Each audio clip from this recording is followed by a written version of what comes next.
వైకుంఠ ఏకాదశి ధనుర్మాసంలో వచ్చే పరమ పవిత్రమైన రోజు. ఈరోజు ప్రతి ఒక్క విష్ణు దేవాలయాల్లో, అలాగే ఆయన దశావతారాలు కొలువై ఉన్న ఏ దేవాలయంలో అయినా తప్పనిసరిగా ఉత్తర ద్వార దర్శనం చేసుకుంటారు. అయితే దీని వెనుక చాలా తప్పక పాటించవలసిన నియమ నిబంధనలు చాలా ఉన్నాయి.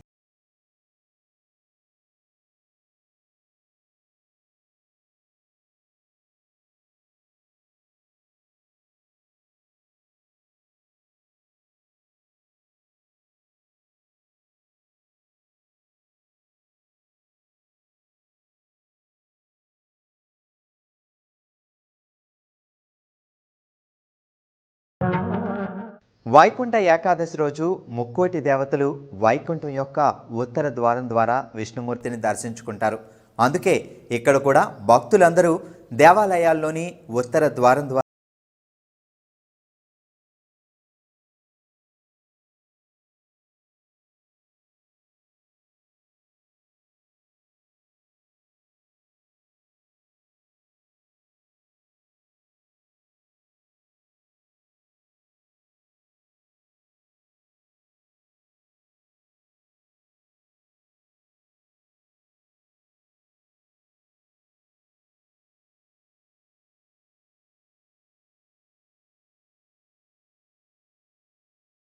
అది వారికి ఒక రాత్రితో సమానం.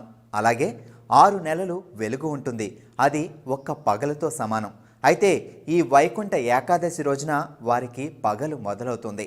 అందుకే దీనిని ధనుర్మాసం అని కూడా అంటారు. ఈ వైకుంఠ ఏకాదశి అంటే 3 కోట్ల ఏకాదశులకు సమానమైన పవిత్రతను కలిగి ఉంటుంది. అందుకే ఈరోజు నియమ నిష్టలతో ఒక క్రమ పద్ధతిలో విష్ణుమూర్తిని పూజించుకోవాలి.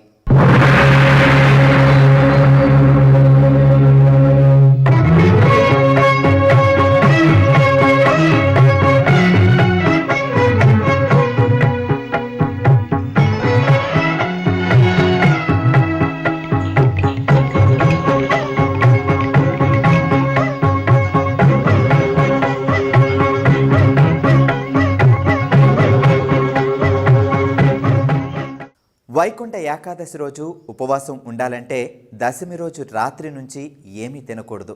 అలాగే వైకుంఠ ఏకాదశి రోజు కూడా తులసి తీర్థం తప్పించి ఏదీ తాగకూడదు, తినకూడదు. ఆ రోజు మొత్తం ఉపవాసం ఉండాలి. దానికి తోడు ఎవరితో కూడా అబద్ధం చెప్పకూడదు. ఇక స్త్రీ సాంగత్యం, చెడ్డ పనులు, చెడు ఆలోచనలు వంటి వాటిని అన్నింటినీ అస్సలు దరిచేరనివ్వకూడదు. ఇక రాత్రంతా జాగరణం చేసి మరుసటి రోజు ఒక అతిథితో కలిసి భోజనం చేయాలి. అలాగే ద్వాదశి నాడు అన్నదానం చేయడం అత్యంత పుణ్యం.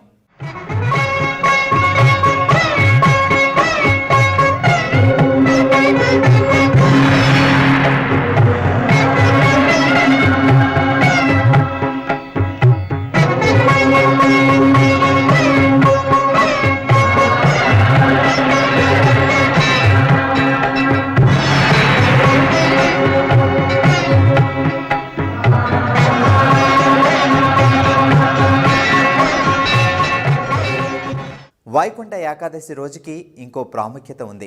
లోక కళ్యాణం కోసం శ్రీకృష్ణుడు అర్జునుడికి భగవద్గీత ఉపదేశించింది కూడా ఈరోజే. అందుకే ఎక్కువ మంది ఈ ఏకాదశి రోజు భగవద్గీత పుస్తకం దానం చేస్తారు. ఇంకా క్షీరసాగర మదనం జరిగి అమృతం ఉద్భవించిన రోజు, శివుడు హలాహలాన్ని కంఠంలో నిలిపింది కూడా ఇదే రోజు. అందుకే వైకుంఠ ఏకాదశి రోజు భక్తితో పూజిస్తే పాపాలు తొలగిపోవడమే కాదు, కార్యసిద్ధి కూడా కలుగుతుంది.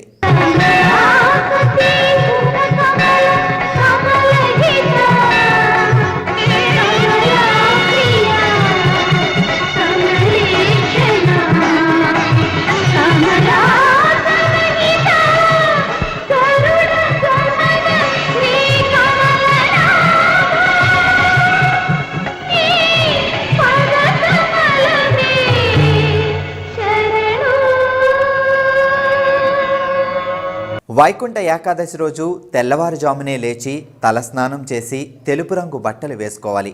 ఇక ఇంటిని పండుగ శోభతో అలంకరించి పూజ గదిలోని విష్ణుమూర్తి ఫోటోని మాత్రం పసుపు, కుంకుమ, గంధాలతో అలంకరించుకోవాలి. విష్ణుమూర్తికి జాజి పువ్వులతో అల్లిన మాలను వేసి తామర పువ్వులు, తులసి దళాలతో పూజించాలి. ఎర్ర రంగు ప్రమిదల్లో 5 చొప్పున తామర ఒత్తులు ఉంచి వెలిగిస్తే చాలా మంచిది. తీయని పదార్థాలను, ఆకుపచ్చని పండ్లను నైవేద్యంగా సమర్పించాలి. అయితే పూజ మాత్రం మధ్యాహ్నం 12 గంటల లోపు పూర్తి చేయాలి.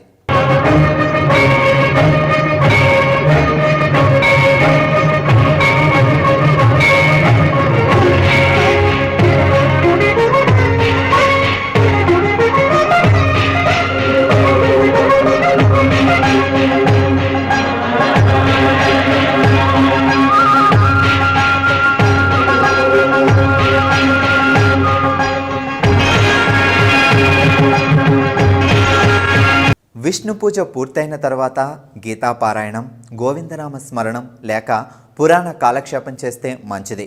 ఒకవేళ అవేమీ సాధ్యపడకపోతే పరమ పవిత్రమైన ఓం నమో నారాయణాయ అనే మంత్రాన్ని 108 సార్లు జపించాలి.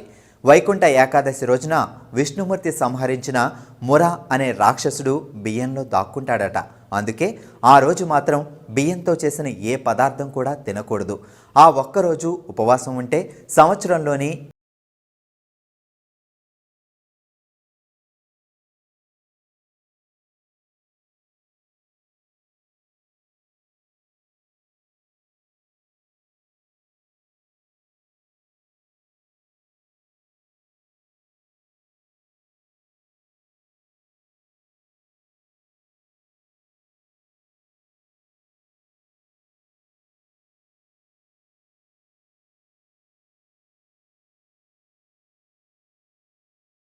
ఏకాదశి ఆమె విష్ణువు నుండి ఉద్భవించింది.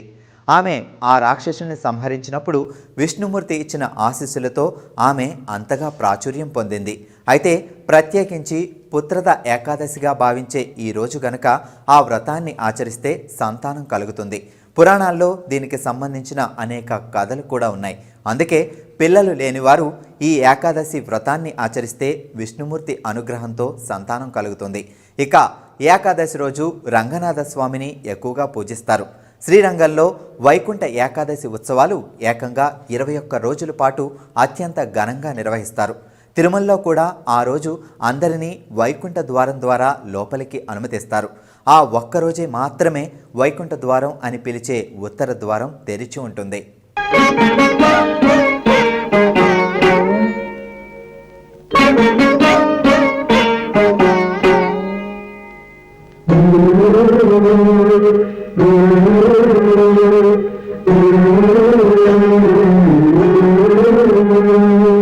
అలర చంచలమైన ఆత్మనందుండ నీ అలవాటు చేసే నీ ఉయ్యాల.